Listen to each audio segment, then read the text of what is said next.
বলছেন? হ্যাঁ বলছি।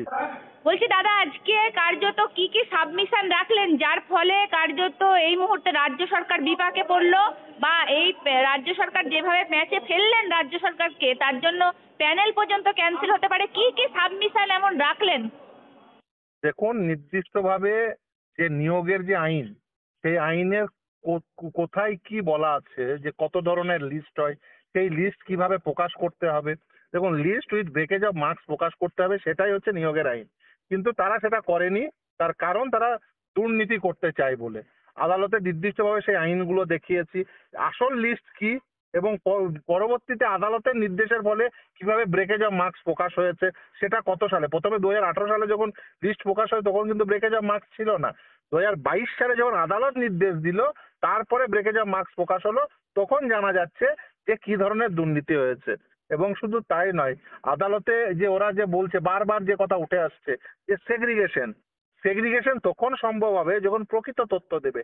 ইভেন আদালতে আজকে আমি এই সুপ্রিম কোর্টের সামনেই স্কুল সার্ভিস কমিশন এবং বোর্ডের যে তথ্য, সেই তথ্য দেখিয়েছি যে সেখানেও কিভাবে তথ্য চুরি করেছে।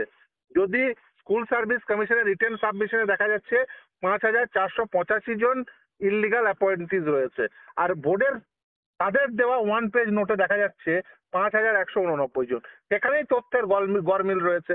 তারা বলছে expiry of the panel, 8 phase কাউন্সিলিংটা অর্থাৎ অষ্টম রাউন্ডের যে কাউন্সিলিং, সেটাই শুধুমাত্র প্যানেলের ভ্যালিডিটি শেষ হয়ে যাওয়ার পরে সেটা শুধুমাত্র সংগঠিত হয়েছিল।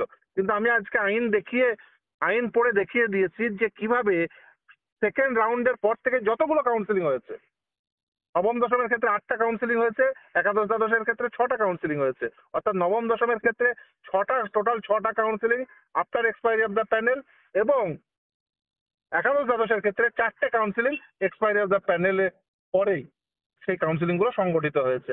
তাহলে এই যে সঠিক তথ্য না দেওয়া, স্কুল সার্ভিস কমিশন তারা এখনো পর্যন্ত, আজকের দিন পর্যন্ত সঠিক তথ্য যে দেয়নি, এটা আদালতের সামনে তুলে ধরেছি। আজকে আমাদের নির্দিষ্ট বক্তব্য ছিল এটা একেবারে প্রাতিষ্ঠানিক দুর্নীতি, এবং এই দুর্নীতির আসলে সঙ্গে সংশ্লিষ্ট রয়েছে স্কুল সার্ভিস কমিশন, বোর্ড এবং সরকার। এবং শুধু তাই নয়, সেই কারণে মন্ত্রীরা জেলে এখনো পর্যন্ত, আজকের দিন পর্যন্ত মন্ত্রী এখনো জেলে, এবং মন্ত্রীর এক বান্ধবীর বাড়ি থেকে টাকা উদ্ধার হয়েছে 50 কোটির অধিক। ফলে এই সমস্ত বিষয় আদালতের সামনে রেখেছি। আদালত আমাদের পেশেন্টলি একটা শুনেছে। জিনিস আমি বলবো, আপনারা কি আজকে এই যে মন্ত্রীর বাড়ি দিয়ে টাকা উদ্ধার হয়েছিল, বা একদম ফর্ম ফিল আপ না করে চাকরি, বা একদম পরীক্ষা না দিয়ে চাকরি, এই সমস্ত সাবমিশন গুলোকে আজকে আদালতের কাছে তুলে ধরেছেন?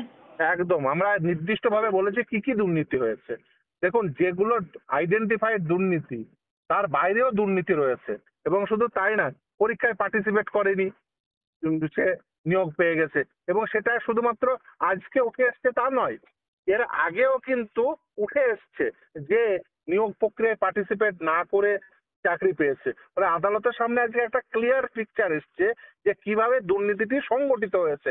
আসলে এই দুর্নীতিটি সংগঠিত করতে সকলেই জড়িত ছিলেন, যাদের উপরে দায়িত্ব ন্যস্ত ছিল। দায়িত্ব কাদের উপর ন্যস্ত ছিল? এসএসসি, বোর্ড এবং সরকারের উপর। তারা দুর্নীতি করে, একদিকে যেমন দুর্নীতি করেছেন, শুধু তাই না, ধরা পড়ে যাওয়ার পরে সেই দুর্নীতি ঢাকার জন্য, ইললিগাল অ্যাপয়েন্টিদের চাকরি বাঁচানোর জন্য অতিরিক্ত শূন্যপদ তৈরি করেছেন। এবং সেই অতিরিক্ত শূন্যপদ কি কাজে ব্যবহৃত করবেন? নাকি সেটা ব্যবহৃত হবে ইললিগাল অ্যাপয়েন্টিদের চাকরি বাঁচানোর জন্য। সেটা কে এফিডেভিট দিয়ে বলছে? স্কুল সার্ভিস কমিশন আদালতে এফিডেভিট দিয়ে বলছে। সেই এফিডেভিটের অংশ আমরা আদালতে পড়ে শুনিয়েছি, এবং সেটা থেকে নির্দিষ্টভাবে আমাদের একেবারে নির্দিষ্ট বক্তব্য, এটা একটা প্রাতিষ্ঠানিক দুর্নীতি, এবং এই প্রাতিষ্ঠানিক দুর্নীতির সঙ্গে অনেকেই জড়িত। এবং এই পৃথকীকরণ যদি করতে হয় তাহলে সঠিক তথ্য দিতে হবে। এখনো আজকের দিন পর্যন্ত স্কুল সার্ভিস কমিশন বা বোর্ড সঠিক তথ্য দিচ্ছে না। আদালতে আমরা তথ্য দিয়ে দেখিয়েছি। দাদা, একটা জিনিস স্পেসিফিক করে আমি জানতে চাইবো, বলছি এই বৈধ অবৈধ লিস্ট যদি রাজ্য সরকার ঠিকভাবে প্রোভাইড করতে না পারে, তাহলে তো পুরো প্যানেলটাই বাতিল হবে। একদম সেটাই আইন, সেটাই নিয়োগের আইন। কিন্তু আমাদের বক্তব্য খুব পরিষ্কার যে সকলকে ইকুয়াল অপরচুনিটি দিতে হবে। আইদার ওএমআর সিট গুলো পুনর্মূল্যায়ন করে সেখান থেকে চাকরি দেওয়া যেতে পারে, অথবা এই নিয়োগ প্রক্রিয়ায় সকলকে ইকুয়াল অপরচুনিটি দিয়ে এই যারা পার্টিসিপেটিং ক্যান্ডিডেট তাদের মধ্য থেকেই নিয়োগ করতে হবে বৈধ যোগ্য চাকরি প্রার্থীদের। দা আরেকটা জিনিস আমি জানতে চাইবো, বলছি এই যে বৈধ কারা আর অবৈধ কারা আজকেই কি সুপ্রিম কোর্ট বলেছিল রাজ্যকে না যে না আপনারা জানান একটু?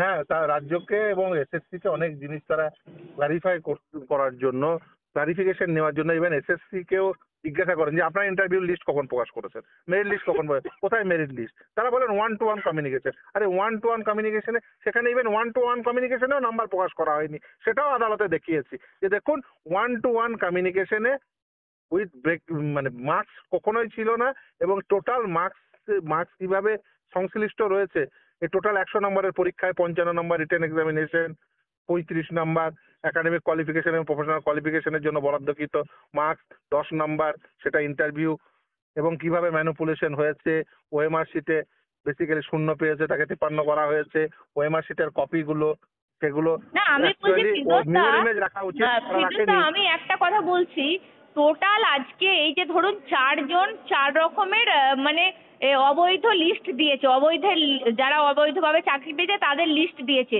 তার মধ্যে থেকে কতজন এক্স্যাক্ট সর্বোচ্চ সংখ্যাটা রাজ্য সরকারের তরফ থেকে বা স্কুল সার্ভিস কমিশনের তরফ থেকে কতজন সেটা সর্বোচ্চ 4টে তালিকার মধ্যে? সর্বোচ্চ স্কুল সার্ভিস কমিশনের পক্ষ থেকে 5,485। এবার এটা তো আর সঠিক নয়।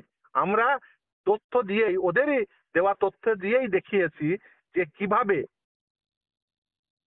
তারা তথ্য একেবারে চেপে যাচ্ছে বা তথ্যের বিকৃতি করছে। তথ্য বিকৃতি এভাবেই করছে যে তারা সঠিক তথ্য দিচ্ছে না। যদি সঠিক তথ্য না দেয় তাহলে কিন্তু যেটা হবে সেটা হচ্ছে এই যে সেগ্রিগেশন করা সেটা সম্ভব হবে না। তাহলে কিন্তু ওটা প্যানেল বাতিল হবে। এমনিও দেখুন যদি 5,485 জন বাতিল হয় তাহলেও কিন্তু নতুন করেই প্যানেল তৈরি করতে হবে। সেক্ষেত্রেও রুল মেনে নতুন করেই প্যানেল তৈরি করতে হবে, কারণ নিয়োগের আইন অত্যন্ত পরিষ্কার। ফলে সেই রুল মেনে নতুন করে প্যানেল তৈরি করতে হবে, অথবা আদালত যেটা মনে করবেন সেই ধরনের রায় দেবেন।